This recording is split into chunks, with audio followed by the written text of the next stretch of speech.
Waheguru Ji Ka Khalsa, Waheguru Ji Ki Fateh. So listening to Gurbani plays a really important into the memory of remembering Gurbani. And so the more you can listen to Shabads and hear Shabads, the more it's going to retain into your memory, into your subconscious and your consciousness. So my Nani Ji knew her nitnem by heart. She was illiterate, she couldn't write, so she used to sign her name with a cross, but she knew her nitnem by heart. And if you think back to Punjab and what was happening in Punjab, what still happens in Punjab is the Gurdwara have nitnem playing twice a day on loudspeakers. So the whole band, the village, acquires the nitnem and they hear it and they know it and they've learned the Gurbani without actually having that formalized Gurbani Santhya and whatnot. So listening is very important. So taking this on board, we've done repetition and I did repetition with my children as they grew up. One of the things I do with my daughter, and this is advancements of technology, is I tried something out. So my daughter, born in 2009, she could use an iPad, an iPhone and everything else, because technology developed by then. Within 6 months, she knew how to use the different things and swipe and get it working.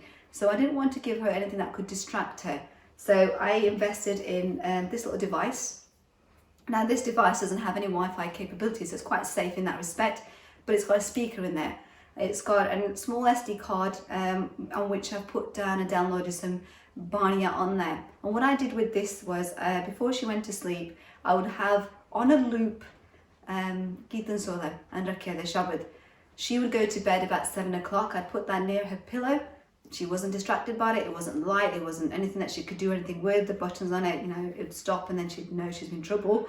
But, it didn't really entice her at all because she knew this device wasn't anything that she was interested in. And so what happened was I'd put her to sleep at 7 o'clock and then I would go up to bed about 9:30. So she's been hearing these Rakia the Shabad and Geetan Sola for a good 2 hours. And so she hasn't fallen asleep. So the first couple of runs of that Gurbani, she's actually heard it all, and then gradually she'll be nodding off. So I started that quite young. So, when she was about 3 years old.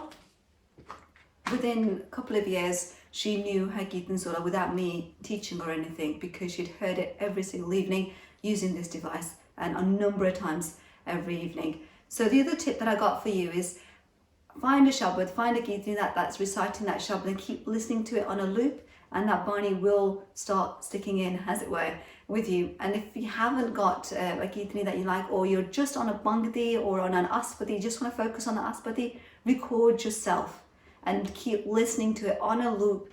It will help you to memorize that Gurbani.